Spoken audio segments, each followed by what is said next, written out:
I brought buns for the school bully for 3 months straight. He always said he was too poor to even afford a meal. But then I saw him getting into a Maybach with my own eyes. A sharply dressed butler respectfully called him young master. I confronted him, furious. Were you pretending to be poor just to scam buns off me? He gritted his teeth and said, you think I care about your buns? Nick is the poorest school bully I've ever seen. He wore a washed-out school uniform, carried a faded backpack, and his sneakers had holes in them. Poor to the point of disbelief. The first time I saw him was in the cafeteria. It was 12:15 p.m., the line at window number 3 was the longest. I was counting the last $35.50 on my meal card when a loud noise came from behind me. Turning around, I saw a guy tremblingly apologizing to another guy. I knew the guy, his name was Tommy, and he was a troublemaker. Always liked to cut in line, but no one dared to mess with him. At that moment, his tray was knocked over, and he was drenched in soup. Looked like he finally met his match. The guy facing him was tall.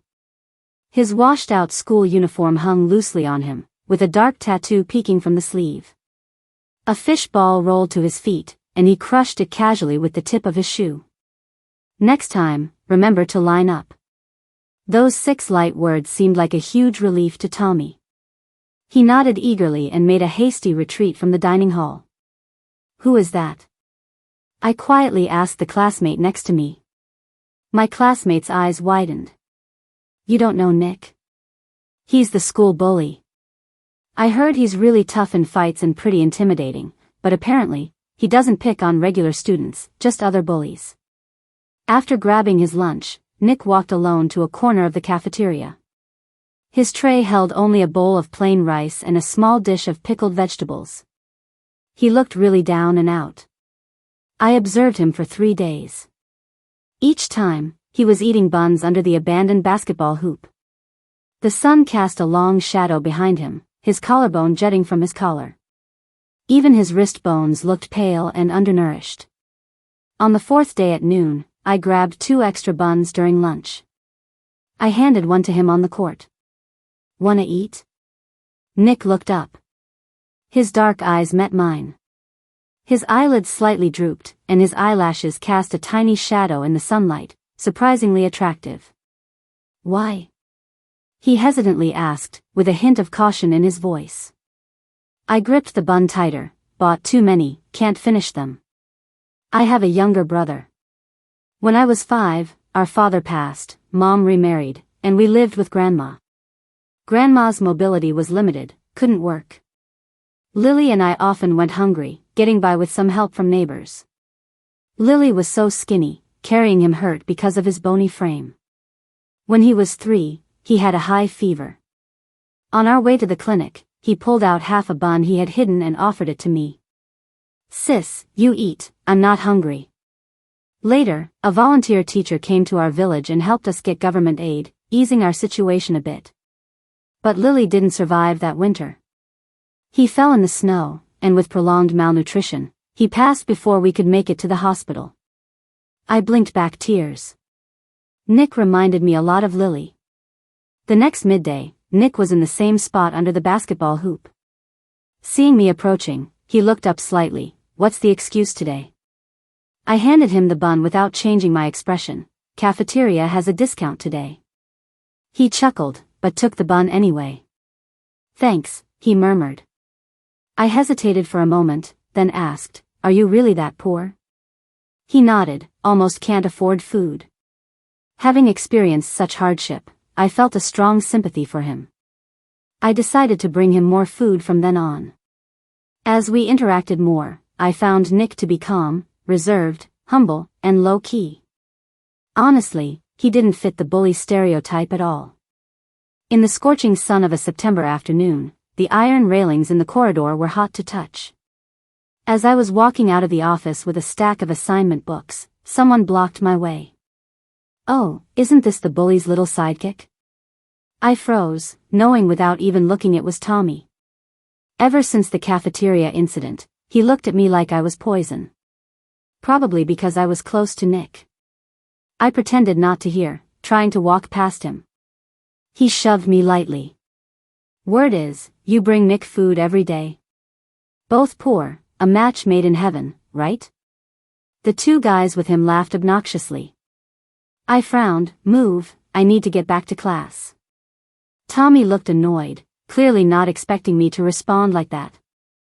In the next moment, he knocked the books from my hands. Thud, dozens of assignments scattered across the floor, some sliding far, picking up dust on their covers. Oops, slipped, Tommy smirked, showing his crooked teeth. I crouched down. Without anyone realizing, the students in the corridor had backed away, leaving an eerie void. Just as I was about to pick up the first book, a dirty sneaker stomped on it. I didn't say use your hands, grab them with your mouth, he sneered. I clenched my teeth, just about to push his foot away when a commotion came from the corridor's end. The crowd moved aside, making way. Nick was just standing there. He wasn't wearing his school blazer today, just a washed-out black t-shirt so thin you could practically see through it. Shadows sat deep in the hollow of his collarbone, like they could hold sunshine. His dark eyes were heavy, emotionless. Pick it up, he said. Just 3 words, light as a feather, but they made Tommy's feet jerk back like he'd touched a live wire. I was just joking, Tommy swallowed hard, his Adam's apple bobbing. Nick slowly strolled over. The sound of his sneakers scraping the floor was sharp in the eerily silent hallway. He stopped by the scattered homework, his gaze sweeping over me before landing back on Tommy. Not with your hands, he said slowly, 1 word at a time. Use your mouth. Tommy's fists clenched, then relaxed, then clenched again before he finally gave in, half kneeling on the ground to pick up the notebooks with his mouth. His 2 sidekicks wanted to help but were stopped cold by a single look from Nick. The notebooks were soon all picked up. Apologize, Nick commanded coldly. Sorry. After muttering that, Tommy turned and bolted away. When I took the notebooks, I noticed Nick's right hand was clenched in a fist, his knuckles freshly scraped. I remembered hearing about a fight in the senior class yesterday. Now I had a pretty good idea who was involved. With Tommy gone, the crowd scattered like birds. Nick glanced sideways at me. Weren't you acting all tough with me before? I knew he was talking about when he refused to eat braised pork last time, and I practically forced 2 pieces into his mouth. This guy sure holds a grudge. Nick patted me on the back of the head. Don't worry, if anyone bothers you again, come find me. With that, he turned and walked away. I just stood there, clutching the crumpled pile of notebooks, the air still carrying the scent of Nick, a mix of cheap soap and some unidentifiable herb. It wasn't until the bell rang that I realized my palms were sweaty. The notebook on top. Nick's. His name was etched onto the cover so hard, it was almost as if the paper was going to split. The last stroke stretched out long like an unsheathed sword. For the past 3 months, I've been bringing buns to school. That morning, I got up early to make lunch boxes, 1 for me and 1 for Nick. I packed braised pork, fried eggs, and some greens. Is it New Year's already? Nick quipped when he took the lunch. I gave him a playful kick.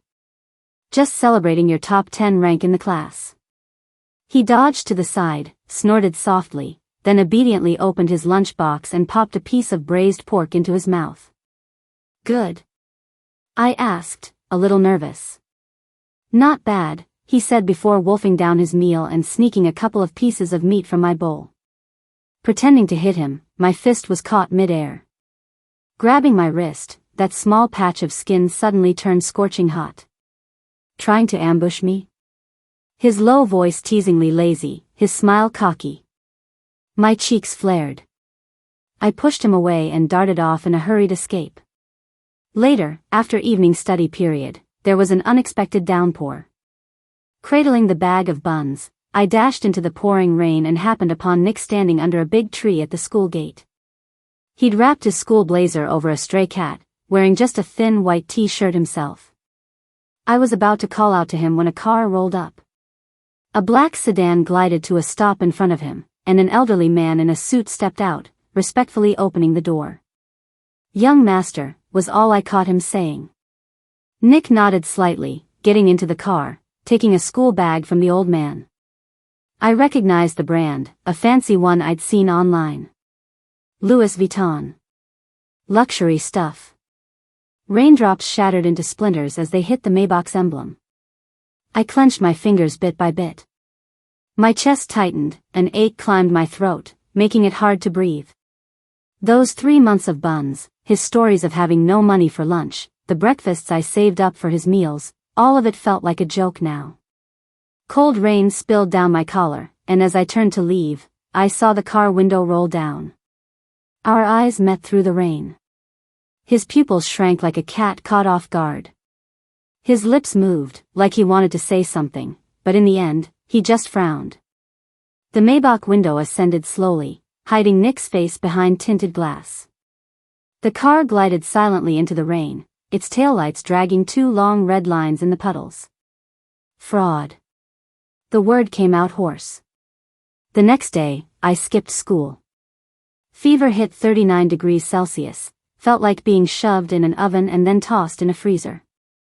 Grandma applied a wet towel to my forehead, sighing. Silly child, didn't even think to get out of the rain.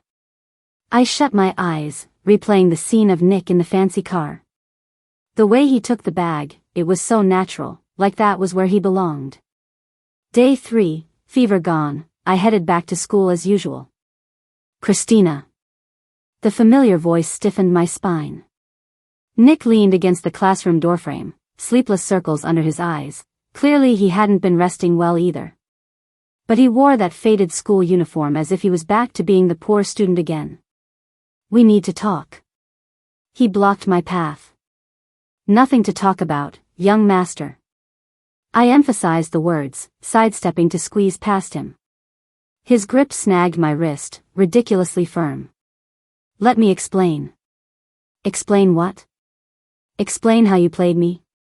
Found it funny watching me save up breakfast money to buy you food, is that it? My voice trembled. You know I barely ate any real lunches for 3 months, right? Nick's hand relaxed slightly, and I yanked mine free, marching into the classroom without a backward glance. All morning, I felt the heat of someone's gaze searing into the back of my neck. Nick's eyes felt like branding irons, but I refused to look back. When the lunch bell rang, I bolted out, heading straight for the cafeteria. At the 3rd window, I robotically queued for food when a teasing voice piped up from behind. Oh, got dumped by the sidekick, huh? It's Tommy again. He came over with 2 of his cronies, that nasty grin plastered on his face. I gripped my lunch tray, none of your business. He snatched my meal card. Since you love treating people so much, why not treat the 3 of us to something good today? He's always splurging on meat and more meat. 3 of them would cost me a whole year's meal budget. I tried to grab it back, but he clamped onto my wrist. You're gonna treat us, whether you like it or not. He abruptly stopped. A slim hand clasped onto the back of his neck from behind, squeezing hard enough to make Tommy's face go red. Did I not already say? Nick's voice was icy, don't mess with her. The cafeteria went dead silent. Tommy's cronies shrunk back like mice who saw a cat. Nick casually retrieved my meal card with his other hand, and tossed Tommy aside like he was garbage. Tommy got up, glaring at me fiercely, but slinked away. Here's your card. Nick handed it back to me, his fingertips with an almost imperceptible tremble. I took it, chose to skip lunch, and walked away. Outside the cafeteria, he finally caught up to me, standing in front. Christina, I can explain. I sneered. Explain how you were just pretending to be poor to mooch off my bread? His brows furrowed, and he gritted his teeth, like I need your bread? I squared my shoulders, sneering, all right, go ahead and explain. Let's see what excuse he comes up with. Nick closed his eyes briefly, lips pulling into a hard line. Under the sun, I noticed a fresh scrape on his temple, and his right knuckles were swollen, like he'd been fighting. He took a deep breath and said quietly, my father's got a violent streak. The one who picked me up yesterday was our butler.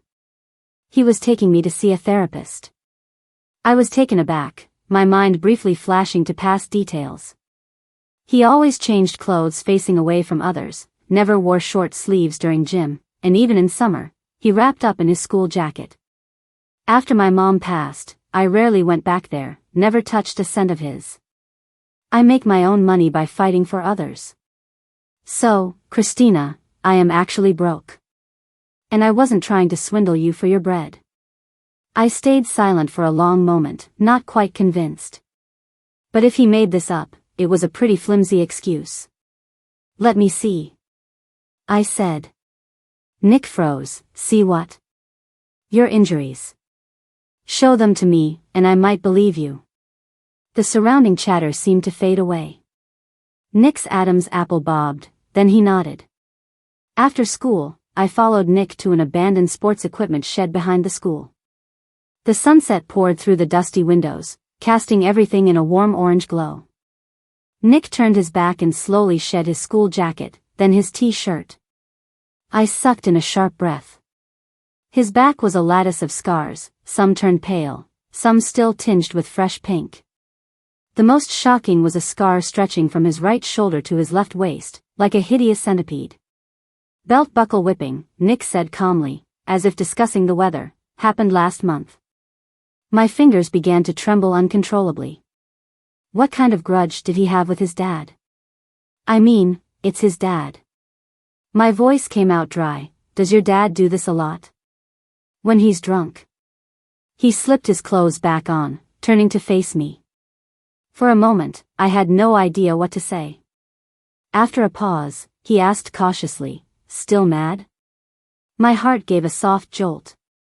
I turned and headed to the door. What do you want to eat tomorrow? I asked without looking back, braised pork or sweet sour ribs? Behind me came a relieved chuckle, anything. You're good at everything you make. By the time I walked out of the equipment shed, night had fallen. Nick insisted on walking me home. We barely talked on the way. But something new, something subtle, began to grow in that silence. Almost home, Nick spoke up, Christina. Yeah? Thanks for the bread. His voice was soft. Not just for the food, but for the feeling of being cared about. Under the streetlight, his eyes sparkled like stars.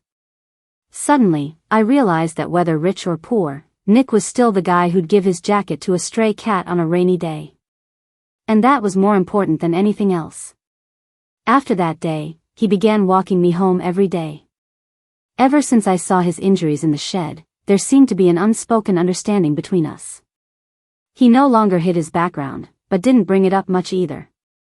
Each day after school, he would be right behind me, trailing at a respectful 3-step distance. You don't have to. On the 5th evening, I finally turned around and said, I'm not mad anymore. The sunset stretched his shadow long. Nick's hands were in his pockets, the collar of his uniform slightly open, revealing a small bruise on his collarbone.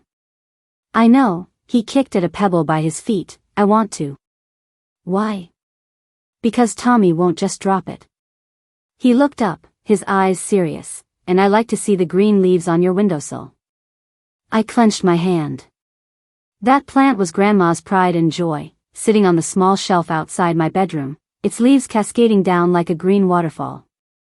Suit yourself. I turned to leave, but couldn't help my smile. Nick kept pace behind me, maintaining that perfect distance. Not close enough to be intrusive, but close enough to step in if danger arose. Saturday morning, I accompanied Grandma to her checkup at the hospital. Her arthritis was an old ailment, flaring up horribly during rainy weather. As we walked into the hospital lobby, the head nurse approached us warmly. Grandma's here. Your hospital fees are settled, just head to the 3rd floor for your checkup. I stood there, stunned. What hospital bill? Huh? Didn't a young man come by and pay it off yesterday? The head nurse checked the records. He prepaid $5,000, said he was a friend of Christina's.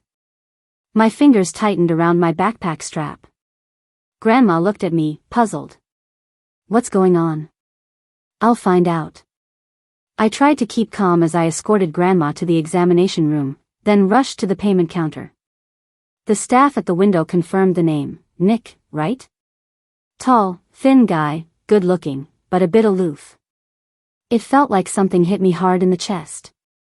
$5,000, that's about what Grandma and I need to live on for a year. Did he say anything?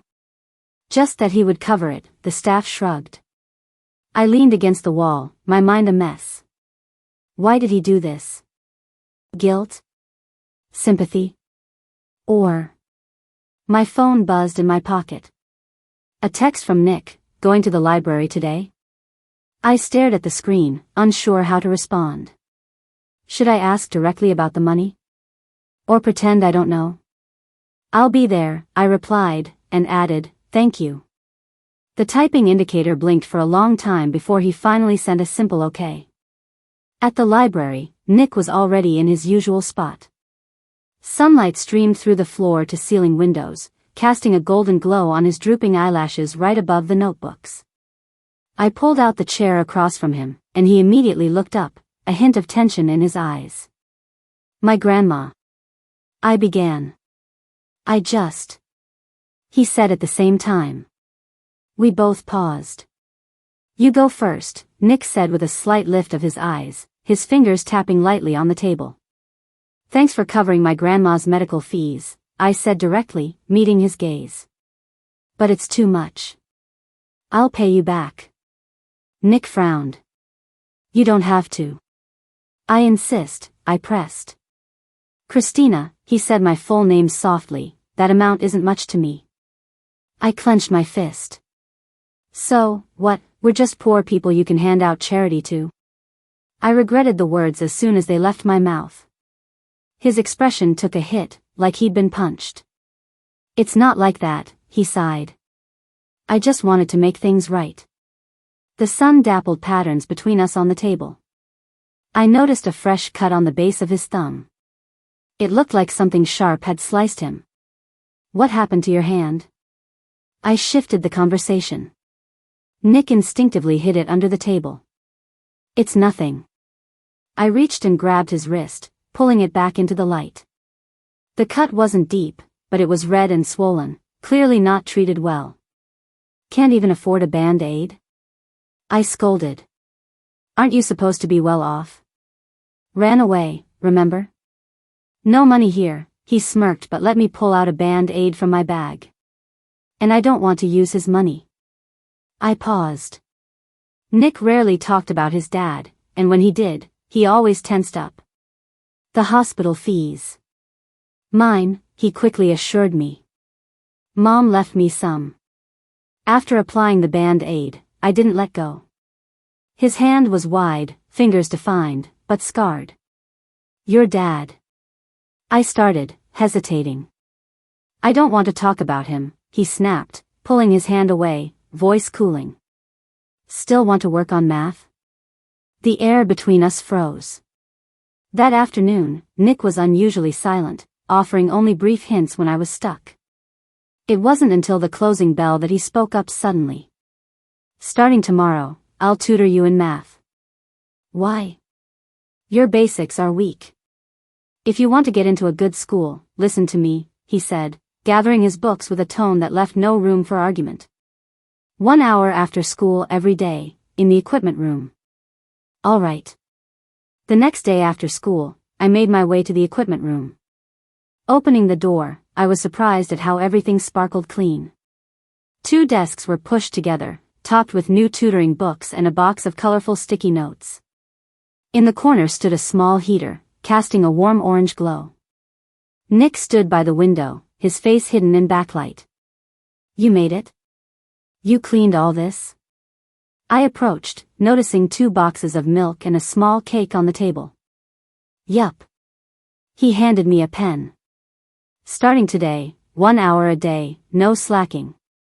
I took the pen, my fingers briefly brushing his. He jerked back like he'd been burned, his ears tinged red. Time flew by after that.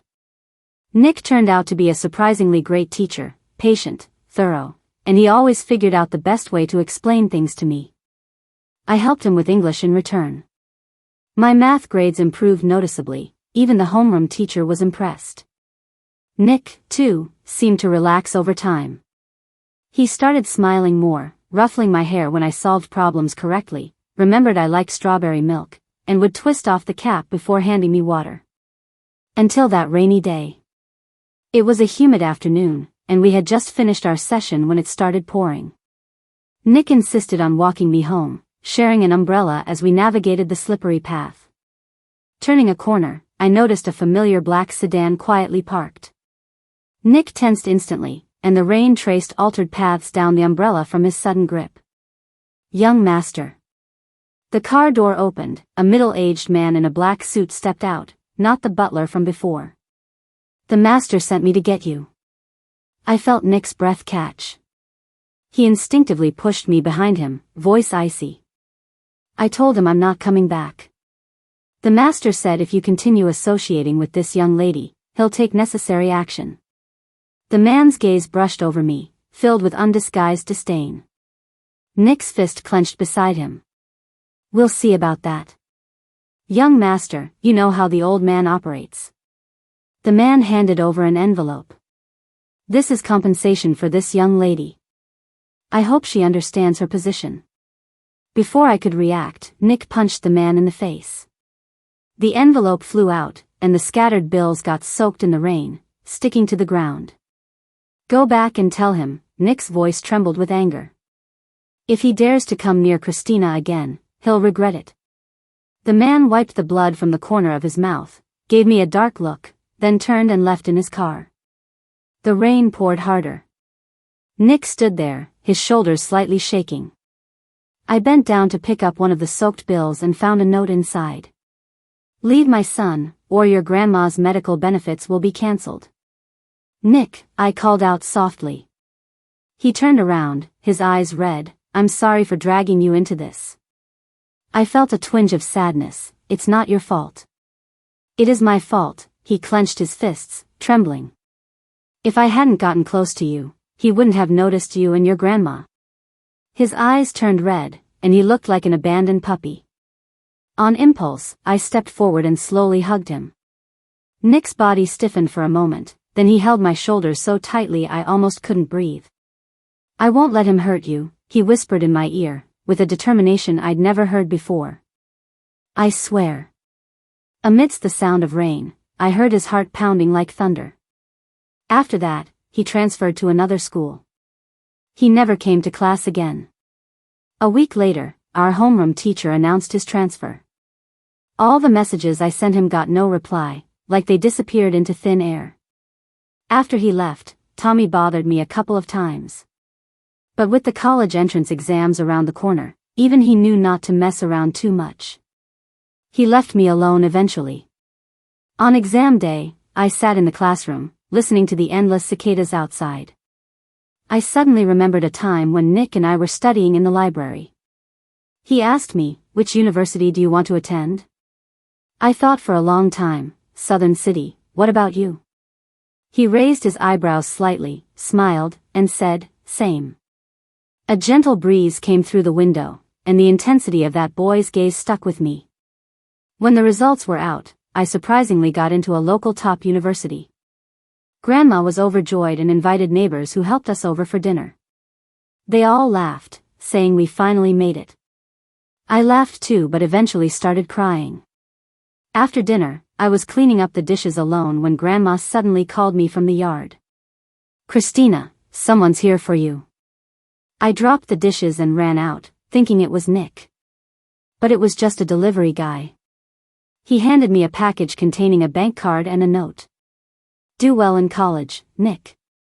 I clenched the card tightly, feeling tears well up as my fingers went cold. I understood. I knew from the start that since he's the heir, we're not from the same world. Now he's returned to his world, and I have to face reality. I grasped the note tight until the tears blurred the ink. The holidays flew by, and a late summer rain washed away the last bit of heat. On the day I caught my train, Grandma stayed with me all night at the station, patting my hand and reminding me to eat well and not save money for her. I listened quietly, eyes constantly on the entrance. But when the train arrived, Nick was nowhere to be seen. Grandma asked curiously, waiting for someone? I rubbed my reddened eyes. No. The train rumbled in, then out. I leaned against the window, tears flowing. Nick, take care. College life wasn't as dull as high school, but buried in studies, it wasn't much different for me. Except someone was missing. In my sophomore year, a news article went viral.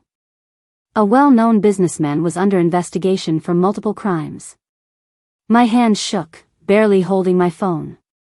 Even though the man in the picture, escorted by police, was blurred out, I recognized the outline similar to Nick's. That night, I dreamt of Nick curled up in a dark corner, his back covered in wounds. I wanted to reach out and hold him but was unable to get close. I never thought he'd find his way to my school. After 2 years, he was standing under the ginkgo tree, its dry leaves resting on his shoulders, looking painfully thin. The dark circles around his eyes were deep like bruises, and his right hand clenched repeatedly. Nick? I hesitated. He snapped his head up, eyes shifting from dazed to focused, finally settling on my face. His lips moved, Christina. Warmth welled up in my eyes. He used to be so vibrant, a mere couple of years turning him into a withered leaf. It's me, I said, holding back tears and stepping forward. But he stepped back. Don't come closer, I'm not quite normal. Sunlight filtered through the leaves, dappling his face. That's when I noticed he wore a hearing aid in his left ear. Your ear. He hit me. Nick reflexively touched the hearing aid, 60% hearing loss in my left ear. He struggled to speak. I just wanted to see you. Seeing you're well, I wiped my tears and took a step forward, grabbing his hand firmly. His wrist was so thin it poked painfully into my palm. He flinched, but I tightened my grip, and he stayed still. I took him to a small park near the school. On the autumn bench, a distance awkwardly hung between us. These past 2 years. I started. He pressed his lips together, taking a while before speaking. I had to go. If I stayed around, you'd be his target. Only by returning to him, becoming the heir he wanted, would he leave you alone. These 2 years, I've been collecting evidence. Nick stared at his hands. His knuckles shone white, the sharp bones on the back of his hand seemed ready to tear through the skin. My mom left me evidence of his corrupt dealings, and it took me 2 years to gather more and finally put him behind bars. I swore I would make him pay. I gently held his trembling hand. His body stiffened once more. And those injuries? I asked. Nick stayed quiet for a long time before finally saying, there's always a price to pay. He hung his head, and his lashes cast shadows under his eyes. In that moment, it felt like an invisible hand clutched my heart. The pain made it hard to breathe. A ginkgo leaf slowly drifted down onto his knee. He stared at the serrated edges, speaking softly, I killed him once. What? My heart skipped a beat. When I was 14, he got drunk and hit my mom. He looked off into the distance. I stabbed him with a fruit knife, but I missed by 2 centimeters. I held my breath. My mom stopped me, and then not long after, she had a car accident. His fingers were digging into his palm. Back then, I hated myself, hated how weak I was, hated that I missed. Most of all, I hated that I was his son. All my suffering is because of him, so. A gust of wind blew, sweeping leaves about.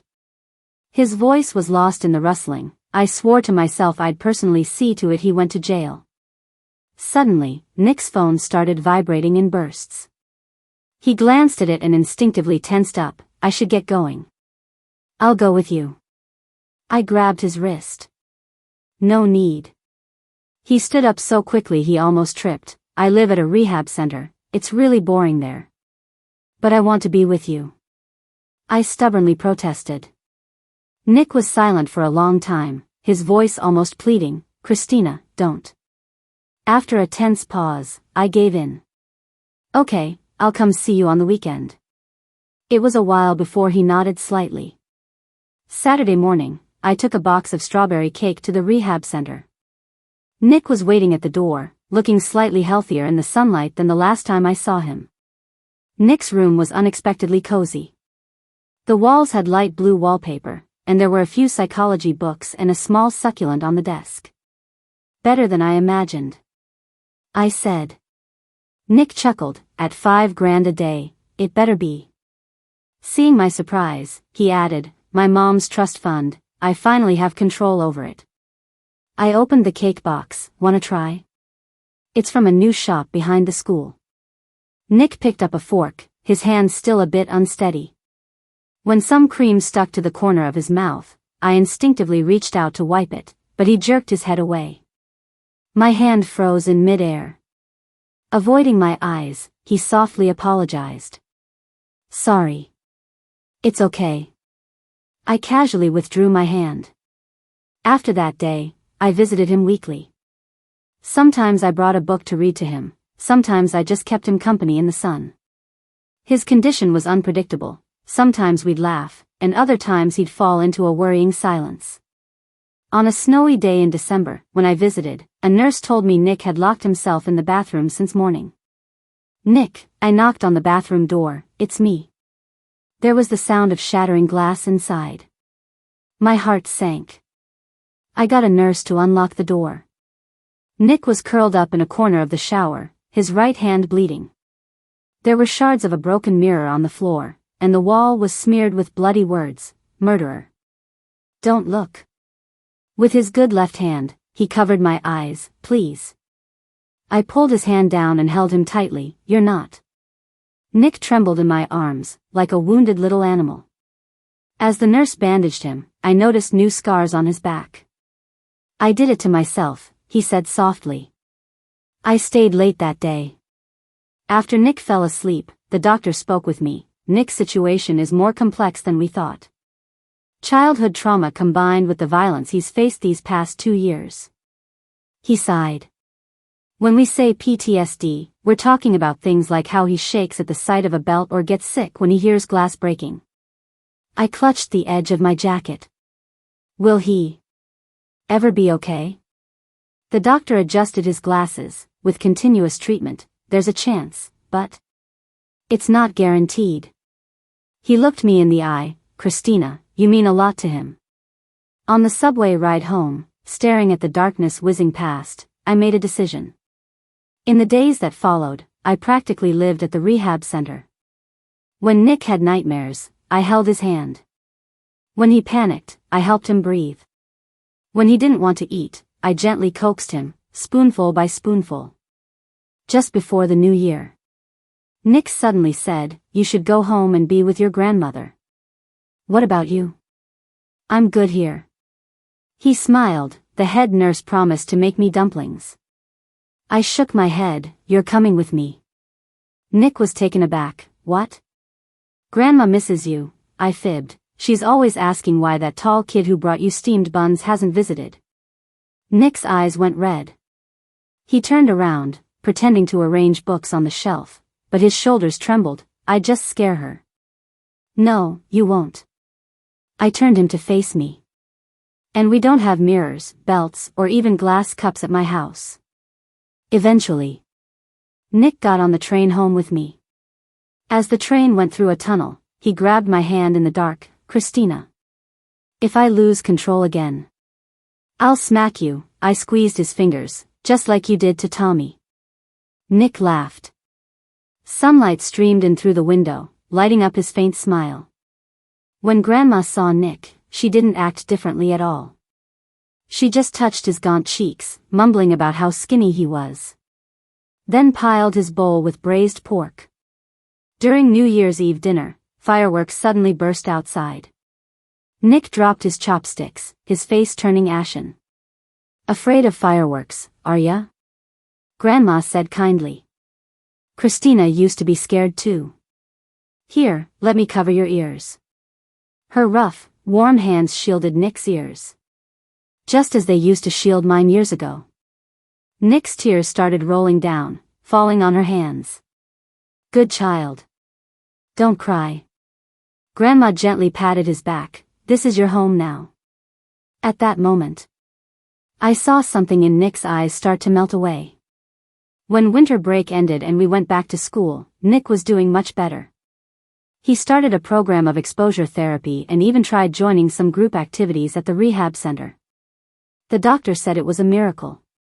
One day in April, I was studying in the library when my phone buzzed. It was a photo from Nick. He was standing at the entrance of the university, holding an acceptance letter. Psychology department? I dashed downstairs and stopped in front of him, out of breath. You're gonna be my junior now? His smile was brighter than the sun.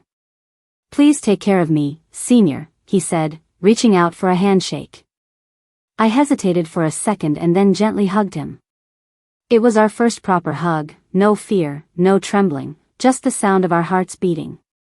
Thank you, he whispered in my ear. Thank you for always being there for me. At the graduation ceremony, Nick spoke as an outstanding student representative.